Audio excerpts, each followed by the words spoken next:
Hey there, thanks for stopping by. It's your girl Valerie again. If you're new to my channel, please don't forget to like, share, comment, and subscribe, and turn on the notification bell for when I upload new videos. In this episode, I'll be reviewing Married at First Sight, Season 15, Episode 8. Um, I'll review the couples as we normally do, and we'll see how we go. So they did have sort of the husbands met with their friends and then the wives met with their friends, and then they sort of had a housewarming party for the couples. And it was interesting when Miguel met with his friends and he was sort of talking about Lindy and explaining, the type of person that she is. I was sort of My back was sort of a bit up in the sense that his friend said, "Oh, well, you like her, that's fine because you get to make out with her. We don't make out with her, so we have to like her as well." And it's like, no, you don't. No, you don't. At the end of the day, Miguel has to do what's best for Miguel and not what's best for his friends. He can't choose his wife on the basis that she will get along with his friends. He needs to choose someone who will work for him and be his person. So I didn't get that. When they had the meeting, his friend came with his wife, I think. And so Miguel and Lindy, they are having an issue where Miguel is asking Lindy to take his last name Santiago, and Lindsay is asking for to be put on Miguel's health insurance, and so Lindy was kicking off. I didn't get why she was kicking off because it came across as though she only wanted to she got married to be on his health insurance. That's how I took it because she was refusing to take his last name, but she was happy to take his health insurance, and it's like why? If you're saying it's too early, you need time to sort of see whether this is going to work for you, then why should he put you on his health insurance just for the next 8 weeks? What if on decision day the two of you decide to get divorced and then he has to take you off again? I didn't get that. I know she brought it up with the girls because it seems it's a big thing to her. And I like the fact that Kristen, out of all the wives, I think was the one who gave the most honest opinion. Well, an opinion similar to me, who said, if she doesn't want to take his last name, then she needs to wait to go on his insurance because it marriage is about compromise. It's not just one person getting their way. This is why people end up sort of giving in and just packing it up and just getting divorced because they're fed up. And I hope Lindsay does not turn Miguel off because Miguel looks like someone who's easily put off by certain things. He did say he didn't like the way she spoke to him when she was upset because she was effing and blinding and everything else because he wouldn't put on his insurance. Anyway, eventually he agreed to put on his health insurance. So hopefully that should settle whatever conflict they had and they should be able to move forward. From there we go to Alexis um and Justin. Oh my god, it was uncomfortable. Very uncomfortable. I don't have any pets, so I don't understand people's pets. I work in a profession where I've seen so many people bite from pets and stuff, so I don't do pets. I always tell people the biggest pet that I'll ever have is a goldfish because even if the chances of it biting me are very slim. And so she spoke to her sister. She complained that her dog was bitten by Justin's dog. Blah blah blah blah. And Justin met with his friend. Interestingly, we didn't see Justin's brother. We haven't seen his brother since the marriage. I think his brother is not happy and decided to support him for the wedding. Maybe Justin's mother said, "Let's go for the wedding," and soon after the wedding, he disappeared and is just waiting to see what happens after 8 weeks. So they have this back and forth because apparently Alexis's dog has not been eating for 2 days and has started vomiting blood, and so Alexis was upset that Justin didn't tell her, and it's like, well, the two of you live in the same house. You've only got one pet. How did you not notice that the dog wasn't eating? Did you even try to feed it? Did you not notice that something was not right with it? I didn't get that. I didn't get that. So it all kicked off. There was effing and blinding, and mavs will always have cameras in the house. So even though we couldn't see them, they went to their bedroom. We could still hear them, and they had subtitles for us all to know that they were fighting, they were arguing, and Justin and Alexis for me, I'm beginning to think maybe stand for decision day for them.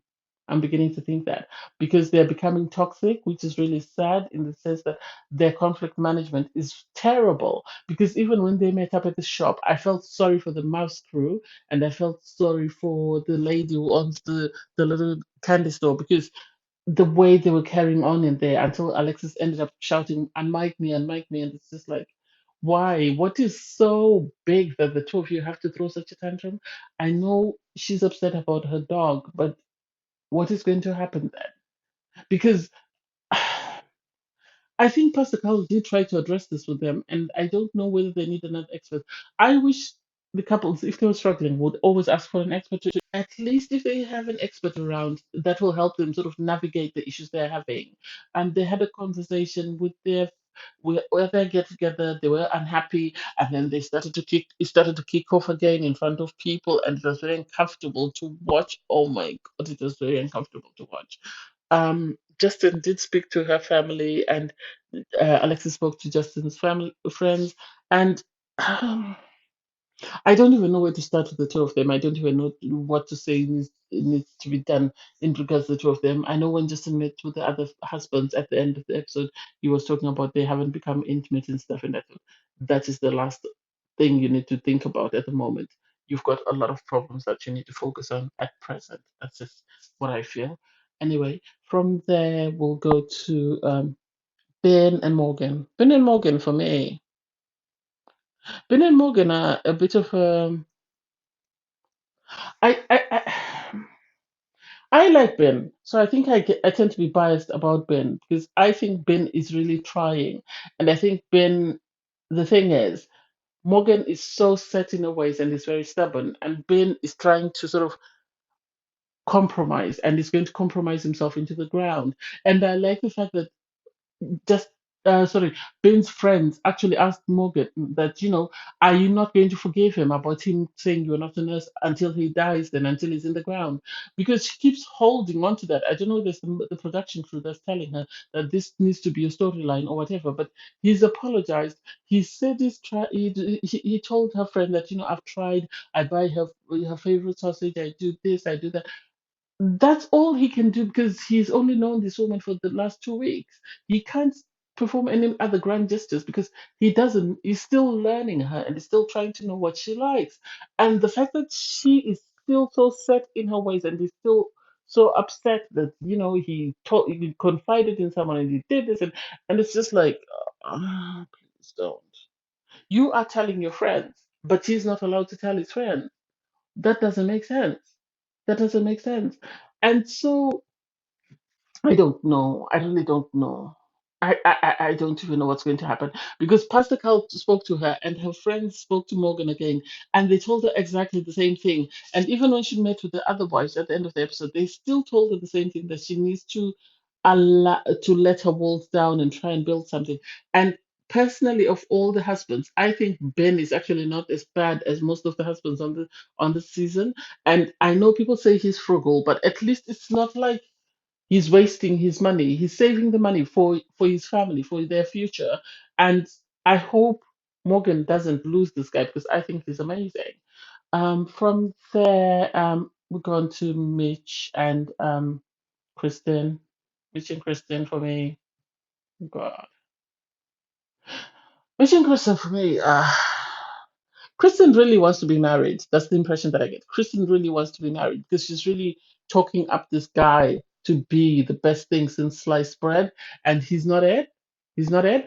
And she's saying, oh, he's a good husband. The fact that he makes her stop doing whatever she wants and she has to compromise. This is what I was saying about compromise. She has to compromise and allow him to do everything he wants. Even when they had the housewarming, with the other couples, they were sort of swapping. The wife would go with the husband's family. The husband would go with the wife's family. He stayed behind with his family, and it's just like, why? Why? She brought plastic cups. He told her to take them back because he didn't. They had to buy reusable cups, and it's like someone is still going to buy them. Are you going to take them away from the shops? And he's making a buy 20 Jello shot cups, Jello shot pots, and it's like, what happens to them after use? because it's not like you're going to be using them all the time. This is money that you could be saving for something else. It doesn't make sense to me, but then maybe that's just me overthinking it. And that marriage, oh God, that's another one that I wish they would have a decision day, or I wish the experts would really. I think Kirsten is caught by the Clara bug, whereby she's so into everything is perfect, everything is perfect, everything is perfect, and then suddenly she's going to wake up and realize actually things are not perfect, and then oh, I want a divorce. Mitch is not it. I wish Mitch's family were honest with him and gave him honest opinions about how he's treating his wife and how he's coming across and how he's behaving. That way, maybe he might try and work on himself and be a better husband than the one that he is at the moment. Anyway, I digress. From there, we go on to Stacia and Nate. Stacia and Nate for me. Stacia and Nate, I think, is another couple that I think have the possibility of working. This they seem to really like each other, and I think Stasia is in for the long haul because she's changed her name, so she does to her last name to Nate's last name, so they don't have the Miguel problem. But their issue is because Stasia is in counseling, she's used to opening up. She's learned how to discuss her problems, how to address anything that might arise, whereas Nate has not. And Nate's friend, I like the fact that they. I think most of the family members on this episode were great. They weren't just being disruptive. They were actually giving information to help the marriage. And so they were trying to explain to her that Nate grew up in a military family. Yes, he didn't have his mother around, but he grew up in a way that's totally different to the way that you grew up, and you need to sort of bear that in mind when you're asking him to do certain things. The thing is, they said, is that he's very receptive to information, which is one thing I think that is always amazing when you get a partner like that. I think if I can look back, I think Jeffy was like that. Jeffy wasn't the best to start with, but the thing about Jeffy was he was willing to listen to advice and willing to learn and willing to make the necessary changes. The same goes for Keith. I don't know who else. Most of the husbands that are still married from marriage at first sight, they were willing to listen to advice from people. They were willing to sieve out, especially information from the experts. They were willing to listen. They were willing to learn. They were willing to make the adjustments needed. And this is why they're still married. And I think if if Stasia is not careful, she's going to end up running Nate to the ground because she keeps bringing up, he doesn't tell me anything, he's not forthcoming with the information. And it's like, it's only been 2 weeks. It's only been 2 weeks. Yes, I know you've got an 8 week period in which to make a decision, but bear in mind it's only been 2 weeks. You need to allow this man to sort of trust you in order for him to give you the information you need. This is the issue that Justina and Michael had last season in the sense that Justina kept saying, "Oh, Jasmina, sorry, not Justina. Jasmina kept saying, "Oh, Michael is he doesn't open up, he doesn't open up," and he was always every time he tried to open up, they would fall out.